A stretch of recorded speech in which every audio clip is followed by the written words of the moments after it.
প্রজাপতি ব্রহ্মাকুমারী ঈশ্বরীয় বিশ্ববিদ্যালয়ে দার্জিলিং শাখা তরফ থেকে 50 বছর পূর্তি উপলক্ষে অনুষ্ঠিত হল স্বর্ণ জয়ন্তী উৎসব।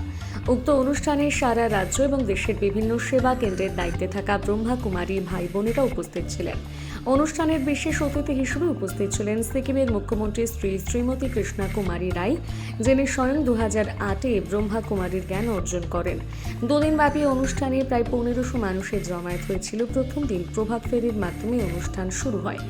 জলপাইগুড়ি সেবা কেন্দ্রের বিজ্ঞানীত এই অনুষ্ঠানে অংশগ্রহণ করেন। তিনি বলেন, আজ সারা পৃথিবীতে যে নকারাত্মক পরিবেশ তৈরি হয়েছে তার মাঝ থেকে কি করে নিজের জীবনকে সুষ্ঠুভাবে চালিয়ে নিয়ে যাওয়া যায় সেই বার্তা দেওয়া হয় এই সংস্থার বিভিন্ন অনুষ্ঠানে।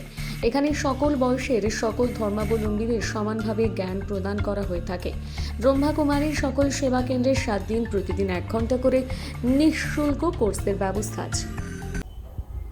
ওম শান্তি। আমরা দার্জিলিংয়ে আমাদের অনুষ্ঠান ছিল 2 দিন ব্যাপী। একদিন তো প্রসেশন হলো, কিন্তু মানে সেকেন্ড দিন হচ্ছে আমাদের দার্জিলিং সেবার আর কি। দার্জিলিং সেবা বলতে না, পুরো উত্তরবঙ্গের সেবার ওটা হচ্ছে বীজ ওখানে বপন করা হয়েছিল।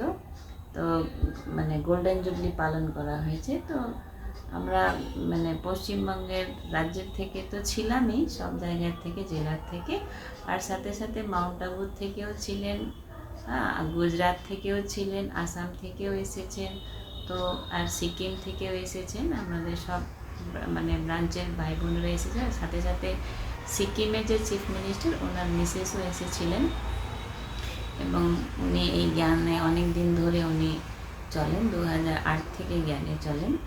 আর ওনারা সব পরিবার সহ আমাদের মাউন্ট আবুতেও ঘুরে এসেছেন, এবং মানে সব বিশিষ্ট ব্যক্তিরা এসেছিলেন। প্রোগ্রামটা অনেক সুন্দর হয়েছে।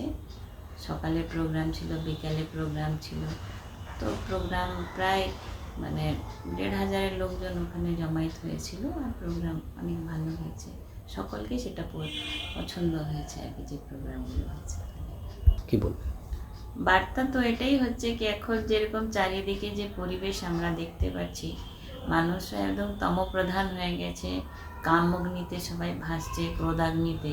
তো সেই কাম, ক্রোধ, লোভ, অহংকার থেকে কি করে মুক্ত থাকা যায়, জীবনের মধ্যে থেকেও, সংসারের মধ্যে থেকেও, নিজের যে মানে সাংসারিক জীবন এবং কার্মিক মানে কর্মজীবনের মধ্যে কি করে ব্যালেন্স রাখা যায়, এইসব নিয়ে আলোচনা হয়েছিল ওখানে। কীভাবে আর কি শরীর মন দুটোকে সুস্থ রেখে চলা যায় তার সম্বন্ধে। বর্তমান পরিস্থিতিতে সাধারণ কি বার্তা দেবেন? মানে একটা তো হচ্ছে আমাদের প্রথমে তো 7 দিনের কোর্স, তারপরে যেটা তো একদিনের মানে স্বভাব সংস্কার পরিবর্তন তো একদিনে হয় না। তার জন্য বহু আমাদেরকে ধৈর্য ধরে চলতে হয়, নিজের স্বভাব সংস্কারের উপর আমাদেরকে কাজ করতে হয়, তাহলে আমরা পরিবর্তন করতে পারি, না হলে এটা সম্ভব না। 7 দিনের কোর্স করলাম আর আমি পরিবর্তন হবো, তা সম্ভব না। এটা মানে একটা লং প্রসেস, এটা আমাদের চলতে হবে। মেডিটেশন শেখানো হয়, মনকে একাগ্র করার শেখানো হয়।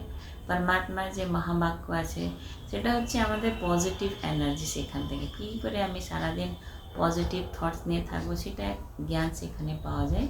কেন কি চারিপাশে তো নেগেটিভ আছে, তো এই জন্য নেগেটিভের মধ্যে তো আমাদেরকে থাকতেই হবে। কিন্তু নেগেটিভের মধ্যেও থেকে আমি নিজেকে কী করে সুস্থ রাখতে পারবো, পজিটিভ রাখতে পারবো, সেটা নলেজই এখানে দেওয়া।